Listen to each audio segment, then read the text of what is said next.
जी, तो डियर नाज़रीन, dear viewers, मैं आपके लिए आज एक ऐसी चीज़ बनाने लगी हूँ, एक ऐसा मीठा है जिसको यू लव इट। कोई भी जो भी इसको खाएगा वो आपसे पूछेगा कि ये क्या है और आपने कैसे बनाया है। तो जनाब, इसके लिए मैंने 1 लीटर दूध इस देगचे में डाल दिया है। ये एक आम देगचा है, इसमें मैंने डाल दिया है। नॉन स्टिक पे मैं नहीं बना रही, इसमें बना रही हूँ। और उसके बाद ये मेरे पास 4 अदद ब्रेड स्लाइसेस हैं जिनके ब्राउन किनारे जो है ना, ये मैं उतार रही हूँ। ये देखिए, ये आपके ज़ाया नहीं जाएंगे। इनसे आप ब्रेड क्रम्स बना सकते हैं, इनसे आप एक बहुत मज़ेदार हलवा बना सकते हैं। इनको आप घी में फ्राई करें, घी में, और उसके ऊपर आप एवापोरेटेड मिल्क डालें। अगर वो नहीं आपके पास तो ड्राई मिल्क जो होता है उसको पानी में घोल के गाढ़ा सा बना के वो डालें और थोड़ी सी चीनी डालें। तब मज़े का आपका हलवा बन जाएगा कि बस मज़ा ही आ जाएगा आपको। अच्छा जी, ये मैंने किनारे उतार लिए। इसके बाद इनको क्या करना है मैं आपको बताती हूँ। ये जी, मैंने 2 टोस्ट अपने चॉपर में डाल के इनका चूरा बनाया था कि चॉपर में से एक शोला निकला और जनाब चॉपर साहब फेल हो गए हैं। अब बाकी के 2 टोस्ट जो है ना, उनको मैं बारीक बारीक इस तरह कर रही हूँ छुरी के साथ। अब 2 टोस्टों के लिए मैं दूसरा चॉपर जो है वो बड़ा वाला वो मैं इस्तेमाल नहीं करना चाह रही, इसलिए मैंने अब ये छुरी के साथ ही छोटे छोटे इसके पीसेस कर लिए। ठीक है, ये नया चॉपर था, मैंने ऑनलाइन मंगाया था और जनाब एक आध दफ़ा ही इस्तेमाल हुआ होगा और उसमें से एक स्पार्क निकला और फिर वो बंद हो गया। अच्छा जी, अब ये जो ब्रेड स्लाइसेस 4 अदद मैंने बारीक किए हैं उनको इस दूध में डाल देते हैं। 2 तो जनाब चॉपर में हुए हैं और 2 मैंने इसी तरह से छुरी के साथ हल्के हल्के चॉप कर लिए। 2 मैं ऐसे डाल देती हूँ। ठीक है, ये जनाब हमारा चॉपर। और उसके बाद हम आंच को करते हैं बहुत हल्का। और रबानी ज़रा यहाँ से मुझे एक चम्मच देना। रबानी, ये वाला काला वाला जो ऊपर उठा हुआ है, जल्दी से आओ, मैं उठ नहीं सकती।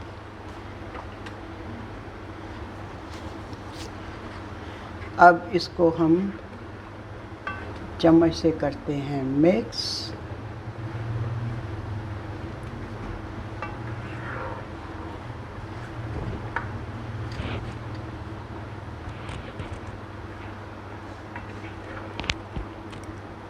बहुत धीमी आंच पर इसको आपने रखना है।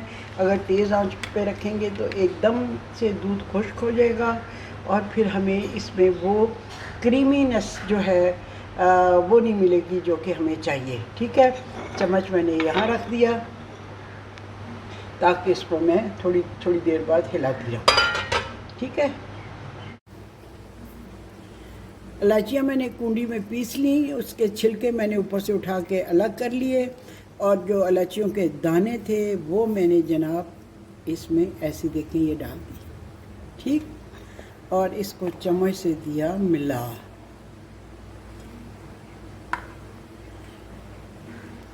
अभी देखो ये गाढ़ा हो रहा है।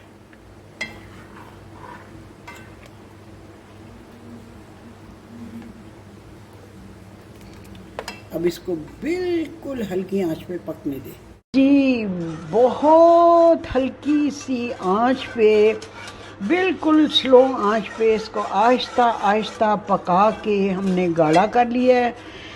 अब इसके अंदर मैं ये विस्क से इसको बहुत ही स्लो आंच पे रख के फेंट रही हूँ ताकि ये बिल्कुल क्रीमी सा हो जाए। ठीक है,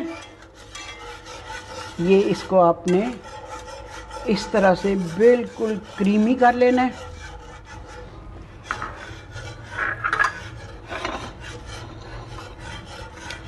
और इसके बाद अब इसमें मैं डालूँगी आधा कप चीनी। चीनी आप अपनी मर्ज़ी के मुताबिक डाल सकते हैं, कम या ज़्यादा। मुझे मुनासिब मीठा अच्छा लगता है, ना बहुत कम ना बहुत ज़्यादा। कुछ लोगों को बहुत ज़्यादा मीठा अच्छा लगता है, मुझे बस मुनासिब अच्छा लगता है। ठीक है, ये जनाब हल्की आंच पे मैंने चीनी भी डाल दी आपके सामने, आधा कप। आप इससे कम डालना चाहें तो कम डाल दें, ज़्यादा तो खैर बिल्कुल भी नहीं डलेगी।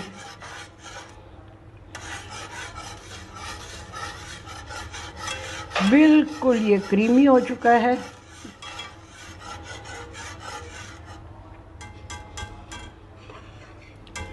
और अब हमने क्या करना है, इसमें 2 टेबलस्पून मक्खन के डाल दें। ठीक है, मक्खन को चाहे तो आप गरम करके डालें, चाहे तो फिर आप इसको गरम गरम इसमें डाल के ना पुडिंग में, तो आप इसको इस तरह से कुछ देर पकने दें। अलहदा से गरम करने में ये देगचा मुझे उतारना पड़ेगा, फिर उसको गरम करना पड़ेगा, फिर इसमें डालेंगे, तो इसलिए मैंने इसी तरह डायरेक्ट डाल दिया ताकि ये इसके साथ गरम होकर पक जाए। ठीक, इसके बाद फिर अब मैं एक ही दफ़ा देगचा उतारूंगी और फिर उसके बाद मैं इसका नेक्स्ट स्टेप करूंगी। इस टाइम पे मैं इसमें आधा कप जो है ना पाउडर मिल्क का थोड़े से दूध में घोल के वो भी डालती हूँ। अगर पाउडर मिल्क नहीं है तो आप क्रीम डाल दें। इस वक्त मेरे पास पाउडर मिल्क तो नहीं है, इसलिए मैं इसमें क्रीम का पैकेट डालूँगी। क्रीम का पैकेट मैं कुछ पैकेट ला के फ्रिज में रख छोड़ती हूँ। जब मुझे किसी चीज़ में डालने के लिए ज़रूरत हो तो फिर मैं इसमें डालती हूँ। वैसे मेरे हबी को ना रस के ऊपर क्रीम लगा के खाने का बहुत शौक़ है, उन्हें बहुत पसंद है रस के ऊपर लगी हुई क्रीम। और बच्चों ने भी ये शौक़ इनहेरिट किया है।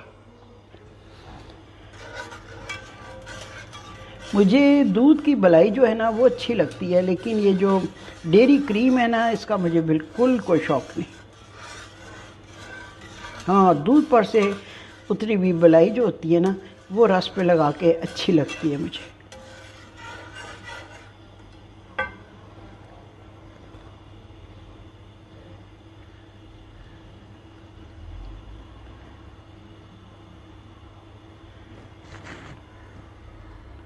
मैंने पूरी क्रीम नहीं डाली, तकरीबन आधे पैकेट से कुछ ज़रा ज़्यादा डाल दी।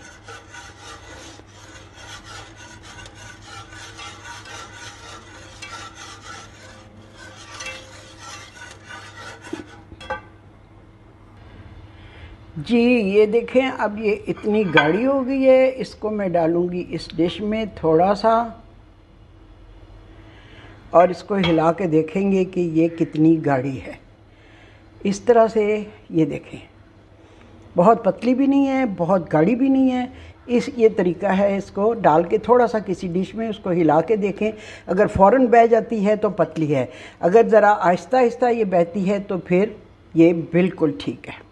अब मैं चूल्हे को कर देती हूँ बंद।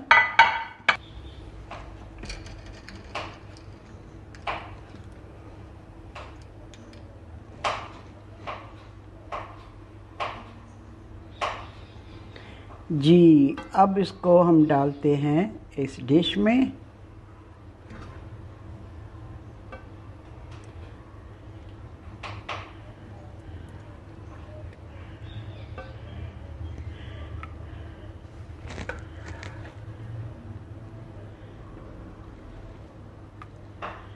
बहुत आसान, बहुत मज़ेदार, और इसको कोई बूझेगा ही नहीं कि ये आपने किस चीज़ की खीर बनाई है, पुडिंग बनाई है, क्या चीज़ है ये तमाम की तमाम जो है ना, पुडिंग कह लें, खीर कह लें, आप इसे कुछ भी कह लें, मैंने सारी की सारी अब इसमें डाल दी है। अब देखें, एक पूरी डिश हमारी हो गई है तैयार। ठीक है,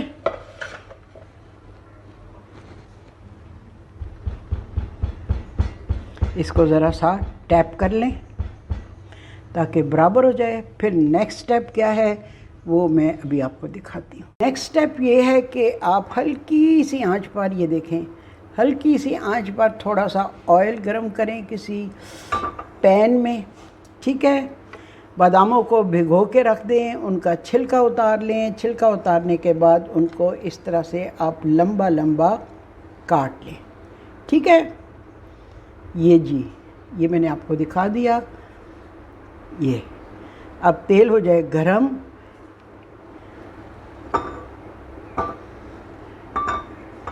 तो बिल्कुल हल्की आंच पे इन बादामों को हम फ्राई करेंगे।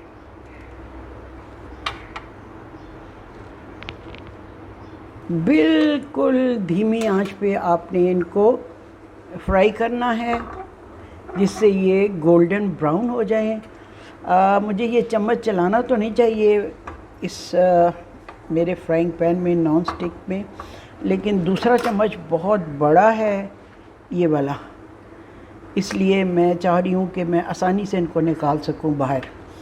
तो जनाब जी हल्की आंच पे इनको फ्राई होने दें। आंच अगर तेज़ रखी ना तो एकदम से ये जल जाएंगे कि आपसे निकालने भी बाहर मुश्किल हो जाएंगे।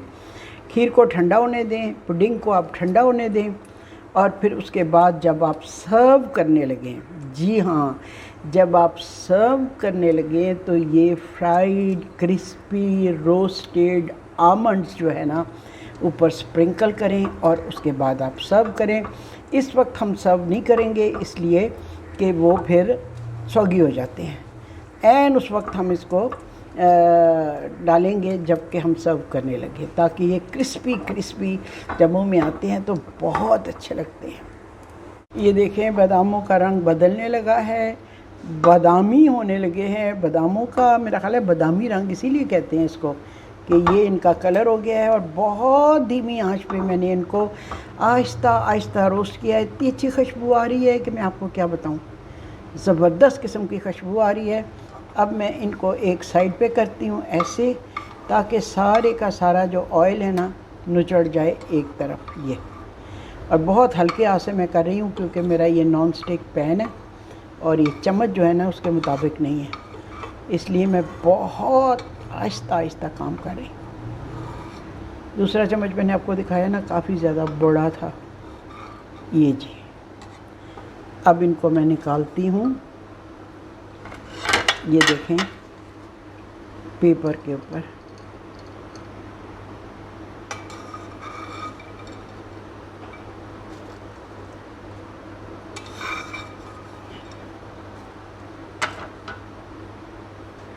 जी बादाम हो गए हमारे रोस्ट, फ्राई, कुछ भी आप इनको कह लें।